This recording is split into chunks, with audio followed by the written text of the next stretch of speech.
NEET छात्रा मामले में सरकार की भारी फजीहत तो हुई है, भारी फजीहत हुई। पूरे बिहार में जो ये मैसेज जा रहा है, पूरे देश में ये मैसेज जा रहा है कि पटना में क्या कुछ हुआ लड़की के साथ। लाखों लाख रुपए हमने हॉस्पिटल में खर्च कर लिए, हमसे पैसे ऐंठे गए, और फिर न्याय के लिए जब हम मांगते हैं कि न्याय हमें चाहिए तो हमारे ऊपर लाठियां चटकाई जाती हैं। क्या सीबीआई खंडन कर पाएगी, चीजों को, साक्ष्य को सामने ला पाएगी, अपराधी को सामने ला पाएगी? शर्म आनी चाहिए ऐसे लोगों को। कैसे वो पद पर बने हुए हैं गैर जिम्मेदाराना तरीके से और लिपापोती करने में लगे हुए हैं। नमस्कार, मैं हूं अमित सिंह और आप देख रहे हैं स्वराज पोस्ट। देखिए, नीट छात्रा मामले में अब तक की सबसे बड़ी खबर लेकर के हम आए हैं। 5 जनवरी की वो भयावह रात जो नीट छात्रा के लिए एक दर्दनाक रात साबित होती है। लेकिन अब इस पूरे मामले का देखिए कि कहा जाए तो लगभग 1 महीने 6 दिन होने जा रहा है, और क्या कुछ हुआ इस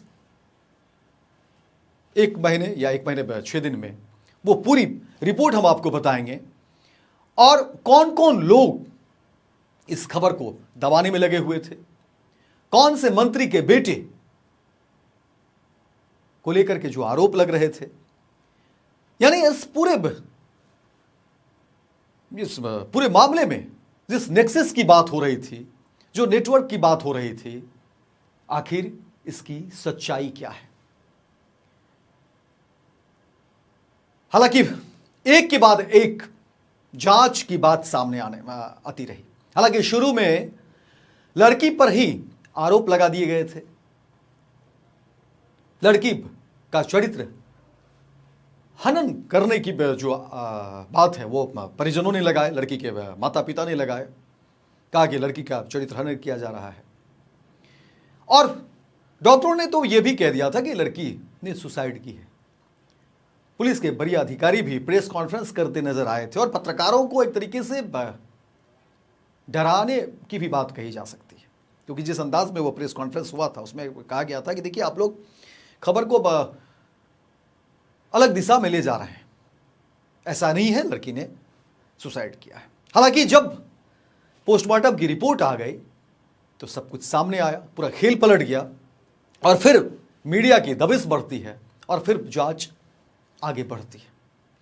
लेकिन उसके बाद भी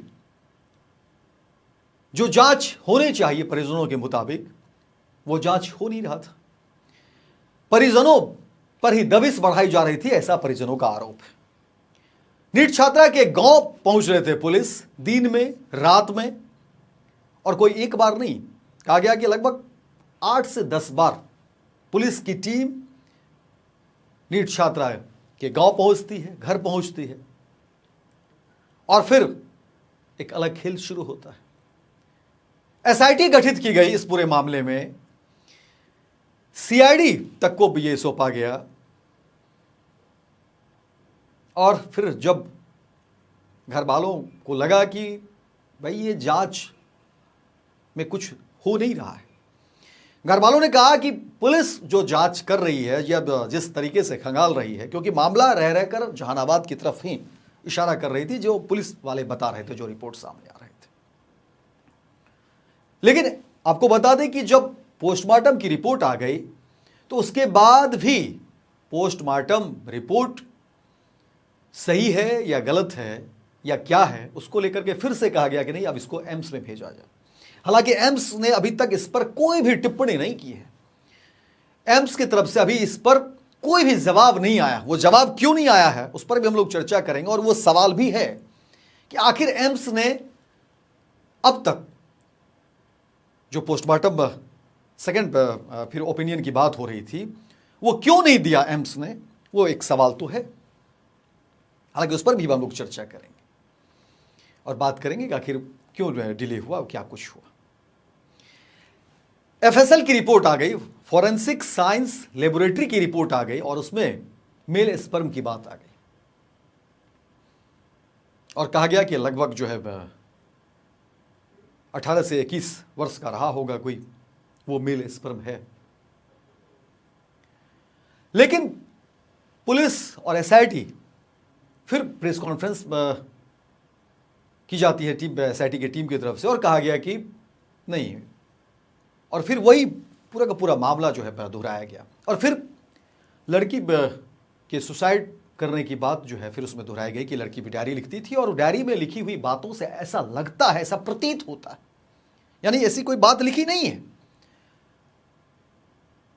लेकिन जो लड़की लिख रही थी उस बात से ऐसा लगता है कि लड़की कहीं ना कहीं तनाव में थी। ये पुलिस के बड़े अधिकारी इस तरह की बात कर रहे थे। हालांकि उस बीच फिर देखिए कि डीजीपी के द्वारा लड़की के माता पिता को पटना भी बुलाया जाता है और वो मामला भी बड़ा बवाल हुआ था। लड़की की मां ने बड़े और गंभीर आरोप लगा दिए, डीजीपी के ऊपर आरोप लगा दिए कि कहा जा रहा है मुझे कि तुम ये मान लो कि तुम्हारी बेटी ने सुसाइड किया।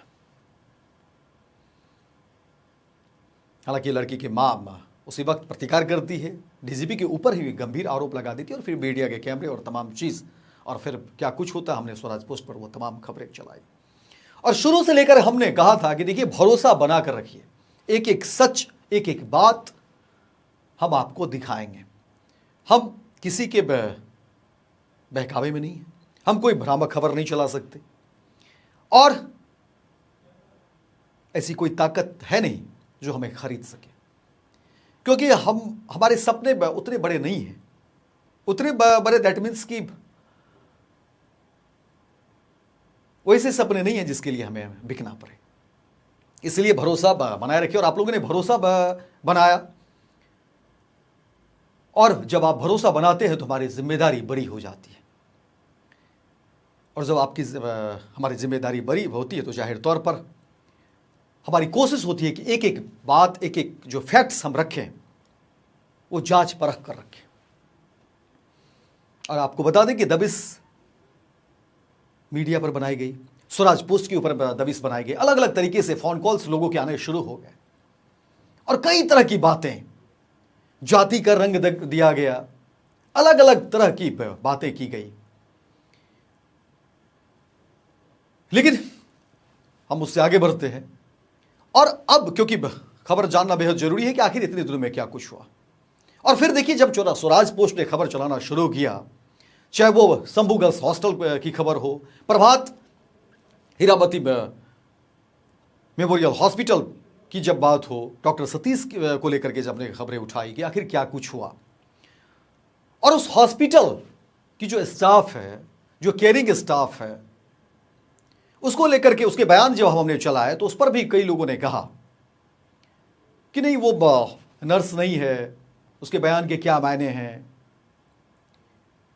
जबकि उस नर्स ने स्पष्ट कहा था कि उसने देखा था और पेशेंट के आने से पहले सूचना हो गई थी कि इसके साथ जो है कुछ दुष्कर्म हुए। ये चर्चा हम थी, इस तरह के बयान हमने दिखाए थे, वो बयान हमारे पास आज भी है। एक्सटर्नल पार्ट्स पर भी जो है खरोच के निशान है, संघर्ष के निशान है, इंटरनल पार्ट्स की तो बात की ही और कई तरह की बात की, लेकिन उसके बाद फिर हॉस्पिटल की तरफ से भी कई सारी बातें, अलग अलग चीज़ों को लेकर के डराने धमकाने और धमकी भी कह सकते हैं, बहुत सारी चीज़ें हुई, लेकिन हम उससे भी नहीं डरे। लेकिन अब देखिए इस पूरे मामले को लेकर के जो सीबीआई की बात हो रही थी, जो परिजन भी कह रहे थे सीबीआई को सुप्रीम कोर्ट के जज की निगरानी में किया जाए, जांच किया जाए, लेकिन आगे क्या होगा वो देखना दिलचस्प होगा। लेकिन सीबीआई को जो है, सीबीआई ने इस केस को रजिस्टर्ड कर लिया है और जांच शुरू कर दी है। लेकिन इस बीच अब देखिए एक एक पहलू को हम बताएंगे कि आखिर क्या कुछ हुआ है। शंभू गर्ल्स हॉस्टल, जिसके बारे में कहा जाता है कि सील कर दिया गया है और सील कर भी देना चाहिए, लेकिन शंभू गर्ल्स हॉस्टल में सील करने के बावजूद भी 2 गेट है, उसमें एक गेट खुला हुआ भी है, लोग आ रहे हैं जा रहे हैं, रात में लाइट जल रही है शंभू गर्ल्स हॉस्टल की। सवाल है कि आखिर ये कैसे हो जा रहा है। और इस पूरे मामले में परिजन का बेहद गंभीर आरोप पुलिस प्रशासन को लेकर के है, शंभू गर्ल्स हॉस्टल को लेकर के तो है ही। मनीष रंजन जिसकी गिरफ्तारी हुई है उसको लेकर के परिजन ने कहा कि आखिर इसकी पूछताछ क्यों नहीं हो रही है। कई लोगों का तो यह भी कहना है कि आखिर मनीष रंजन क्या वो करी तो नहीं है जिस पर दबिश बनेगी तो क्या वो बहुत सारी बातें बता न दे? इसलिए मनीष रंजन की जो है से पूछताछ नहीं हो रही है।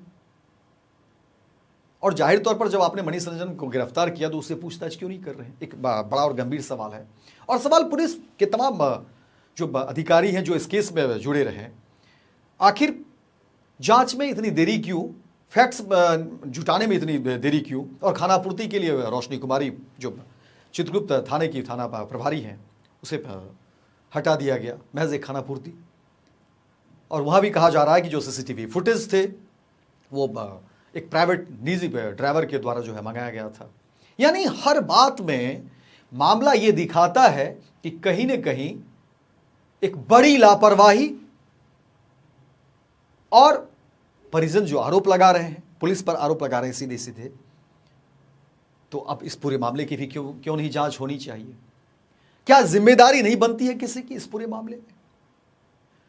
नीट छात्रा मामले में जहानाबाद की बेटी के साथ जो हुआ, इसमें जो लोग जिम्मेदार हैं, और जब जांच पुलिस की तरफ बढ़ी है, जब जांच पुलिस कर रही है, तो पुलिस के जितने भी अधिकारी इस केस में संलिप्त रहे, क्या उनकी जांच नहीं होनी चाहिए? क्योंकि जिस डायरेक्शन में पुलिस ने जांच की और परिजन के जो आरोप हैं,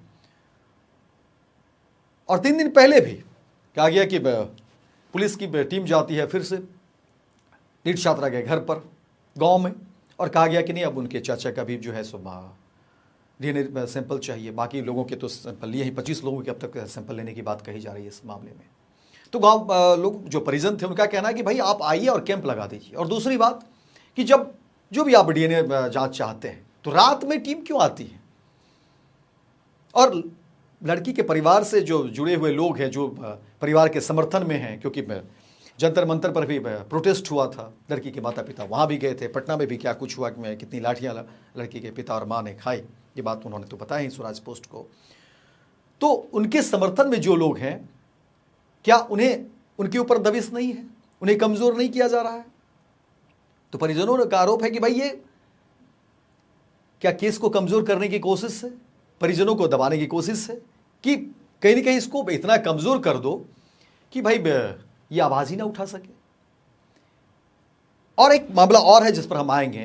पूर्णिया सांसद पप्पू यादव जब से वो मामला उठा रहे थे, रात के 10 बजे पुलिस उनके घर पहुंचती। हालांकि पप्पू यादव दिल्ली से वो पटना आए थे, और रात में उनके घर पर पुलिस पहुंचती और फिर क्या कुछ हुआ, गिरफ्तारी, वो तमाम खबरें भी हमने दिखाया। हालांकि वो मामला कुछ और है, गिरफ्तारी का मामला कुछ और है, 31 साल पुराना मामला है। लेकिन सवाल यहां भी है कि जो समय का चयन किया गया, वो सवाल तो है कि आखिर इतने दिनों तक पुलिस कहां थी? पप्पू यादव को जब सुरक्षा मिली हुई है, वो पल पल की जानकारी डीएमएसपी को देते रहते हैं, प्रशासन को देते हैं, तो फिर वो भगोड़ा कैसे साबित हो जाते हैं? मेंबर ऑफ पार्लियामेंट है, उनकी मौजूदगी होती है वहाँ पर, वो अपनी बात रख रहे हैं, तो फिर वो भगोड़ा कैसे हो सकते हैं? फिर कुर्की जब्ती की बात, ये तो कई सारी बातें हैं जो इशारा तो जरूर करती है। और इस पर जो पप्पू यादव की वकील हैं उन्होंने भी अपनी बात रख दी। और दूसरी बात कि जब पप्पू यादव की पेशी होनी होती है तो लगातार अब तक 3 दफे ऐसा हो गया कि कोर्ट को बम से उड़ाने की धमकी मिल रही है। सवाल यहां भी है, और लोग अब सवाल पूछने लगे, शक के दायरे में तमाम सिस्टम पर देखिए अब सवाल उठने लगे हैं कि आखिर कौन सी ऐसी बात हो रही है कि पप्पू यादव को जब पेशी के लिए आना होता है तो कोर्ट को बम से उड़ाने की धमकी होती है, और जिसको लेकर के पेशी टल जाता है। तो क्या इसके पीछे क्या कोई साजिश है? और साजिश नहीं है तो क्यों नहीं इसकी जांच होनी चाहिए? क्या सिस्टम में इतने नकारा लोग बैठे हुए हैं कि जो जांच नहीं कर पा रहे हैं? और ऐसे लोग हैं तो क्या उन्हें बदल नहीं दिया जाएगा? ऐसे लोगों का क्या काम? चाहे पुलिस में जो भी लोग इस पूरे केस को हम देख रहे थे, जो अब तक अलग अलग दाएं बाएं की बात कर रहे थे, और एफएसएल की रिपोर्ट जिसमें मेल स्पर्म की पुष्टि हुई, पोस्टमार्टम रिपोर्ट जिसमें दुष्कर्म की पुष्टि हुई, दुष्कर्म से इनकार नहीं किया जा सकता, इस तरह की बात जब नोट आ गई है सामने, तो फिर इसको बरगलाने की, बहकाने की, अलग अलग तरीके से दिखाने की कोशिश में अगर पुलिस लगी हुई है, और पुलिस के हाथ अभी तक लगी क्या? एसआईटी के पास अब तक, एसआईटी की टीम में इतने सारे लोग हैं, सभी को हर महीने सैलरी तो मिल ही जाती होगी। भाई वो पैसे कहां से आते हैं? वो आम आदमी के पैसे हैं। और क्या पुलिस में अच्छे लोग नहीं हैं? अच्छे लोग भी हैं। तो ऐसे लोगों को क्यों नहीं लाया जाए? क्या पटना ऐसे लोगों के भरोसे रहेंगे? पटना के लोग जो कुछ कर ही नहीं पा रहे हैं, निकम्मेपन की हद हो गई है। और सवाल बेहद गंभीर होता जा रहा है, लोगों का विश्वास भरोसा टूट रहा है। और इस पूरे प्रकरण में देखिए, अब जो आम आदमी है, ऐसे भी पहले से भी देखिए लड़कियों को बाहर पढ़ने के लिए जो है एक मशक्कत करनी पड़ती थी, संघर्ष करना पड़ता था। हर घर में आज भी वैसा माहौल नहीं है, ये सच है, फैक्ट है, आप सब जानते होंगे। हमारे आपके घरों में ज़्यादातर ये मामले होते हैं। और सुरक्षा जाहिर तौर पर देखिए चिंता तो होती ही है। कोई भी माँ, कोई भी पिता, कोई भी भाई या जो सगे संबंधी हैं, अगर चिंतित होते हैं तो इसमें गलत क्या है? क्योंकि जब इस तरह के हालात हों जहाँ पर पुलिस पर ही आरोप लग रहे हो, पुलिस के तमाम तंत्र पर आरोप लग रहे हो, पुलिस की कार्रवाई, पुलिस की जो कार्यशैली है उस पर अगर सवाल लगते रहे हो, क्योंकि लड़की के पिता ने कहा, लड़की की माँ ने कहा कि हमारी बेटी चली गई, उसके साथ क्या कुछ दुष्कर्म हुआ, उसकी हत्या तक कर दी गई, फिर लाखों लाख रुपये हमने हॉस्पिटल में खर्च कर लिए, हमसे पैसे ऐंठे गए, और फिर न्याय के लिए जब हम मांगते हैं कि न्याय हमें चाहिए तो हमारे ऊपर लाठियां चटकाई जाती है, हमें मारा जाता है, पीटा जाता है, दबिश बनाई जाती है। कारगिल चौक पर क्या कुछ हुआ, और अब हमारे लोगों को के ऊपर दबिश बनाई जाती है। तो सवाल बेहद गंभीर है, और ऐसे गंभीर मसले पर मुझे लगता है कि अब बेहद सूक्ष्म तरीके से चीज़ों को देखना होगा और भरोसा बनी रहे उसके लिए कोशिश करनी होगी। ऐसे अधिकारियों के ऊपर जांच बैठाने की जरूरत है। और उम्मीद देखिए, अब सीबीआई जांच को लेकर के भी अब कई सारे लोग कह रहे हैं कि क्या सीबीआई जांच में चीजें क्लियर आएगी, क्योंकि कई सारे ऐसे मामले हैं जिसमें सीबीआई ने अब तक कोई पुख्ता रिपोर्ट, पुख्ता जानकारी पेश नहीं कर पाया है। और सवाल है कि क्या अब तक जो ऐसे घालमेल तरीके से चीजें रही तो क्या फैक्ट्स, साक्ष्य होंगे? क्योंकि किसी भी अपराधी को साबित करने के लिए कि उसने अपराध किया है, उसके लिए फैक्ट्स होनी चाहिए। ऐसा नहीं कि आपने किसी को पकड़ के रख दिया और कोर्ट में अगर आप साबित ही नहीं कर पाएंगे, पुलिस साबित ही नहीं कर पाएंगी या सीबीआई साबित ही नहीं कर पाएंगी, तो फिर कानून उसको कैसे सजा दे पाएगा?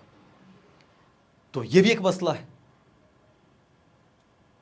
इसलिए इस पूरे प्रकरण में नीट छात्रा मामले में सरकार की भारी फजीहत तो हुई है, भारी फजीहत हुई है। ये फजीहत किसी और ने नहीं किया, पटना पुलिस के बड़े अधिकारी ने सरकार की फजीहत करवा दी, सम्राट चौधरी की फजीहत करा दी। और कई लोगों ने कहा कि देखिए सम्राट चौधरी तो बहुत सारी बात करते थे, कानून का हवाला देते थे, लेकिन अब क्या हो रहा है? बिहार की राजधानी पटना में सरेआम इस तरह की घटना घट जाती है, हॉस्टल में पढ़ने वाली छात्रा के साथ इस बड़ी घटना घट जाती है, दुष्कर्म और फिर मौत, ये तमाम तरह की बातें, और पुलिस अपराधी को बचाने में लगी है। ये गंभीर आरोप जो है नीट छात्रा के माता पिता लगा रहे हैं।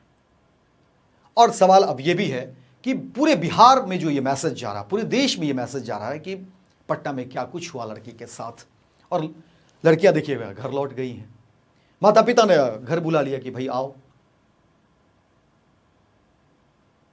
क्योंकि ऐसे तो कुछ हो नहीं सकता है, हम किसके भरोसे पटना भेजें अपने बच्चों को? तो सवाल बेहद गंभीर है। सीबीआई के हाथ ये केस गया है, सीबीआई यहाँ से जांच शुरू करेगी। हालांकि काफ़ी वक्त हो चुका है सीबीआई को इस केस को लेने में, लेकिन कई सारे सवाल अभी भी बिल्कुल ऐसे हैं जिसका जवाब देना बेहद जरूरी है। और जिम्मेदारी क्या किसी की नहीं बनती है? क्या जिम्मेदारी किसी की नहीं बनती है? शर्म आनी चाहिए ऐसे लोगों को कि कैसे वो पद पर बने हुए हैं, गैर जिम्मेदाराना तरीके से और लिपापोती करने में लगे हुए हैं। ऐसे लोगों को शर्म करना चाहिए। सीबीआई से लोगों को भरोसा है। हालांकि चर्चा इस पर भी हो रही है कि क्या सीबीआई खंडन कर पाएगी, चीजों को, साक्ष्य को सामने ला पाएगी, अपराधी को सामने ला पाएगी, क्योंकि इस पूरे मामले में अब लोग बेहद उदासीन भी हैं और सरसरी निगाह से एक आस भरी उम्मीद जो है वो देख रहे हैं। हम भी इंतजार में हैं, लेकिन हमारी नजर बनी हुई इन तमाम खबरों पर, और हम आज भी कहते हैं कि भरोसा बनाए रखिए स्वराज पोस्ट पर। एक एक सच, एक एक फैक्ट्स, हम जो भी सच सामने आएंगे हम आपके सामने रखेंगे। और इस बीच देखिए क्या कुछ हुआ है, ये भी हम आपको बता दें कि स्वराज पोस्ट पर अब कई सारे जो लोग हैं, जाहिर तौर पर जिन्हें अच्छा नहीं लग रहा होगा, जिनके लिए हम किरकिरी होंगे, जिनके खिलाफ ये खबरें लग रही होगी, वो लोग स्ट्राइक भी दिलवा रहे हैं। इस तरह की भी बातें हैं। तो आप ज़्यादा से ज़्यादा स्वराज पोस्ट को शेयर करिए, सब्सक्राइब करिए, यूट्यूब पर हैं तो अगर आप फेसबुक पर देख रहे हैं तो फॉलो करिए और अपनी राय जरूर रखिए, ताकि हम आपके मुद्दों को, जनहित के मुद्दे को इसी तरह से उठाते रहे। और हुक्मरान कोई भी रहे, सत्ता किसी की भी रहे, हम इसी तरह आंखों में आंखें डालकर सवाल करते रहे।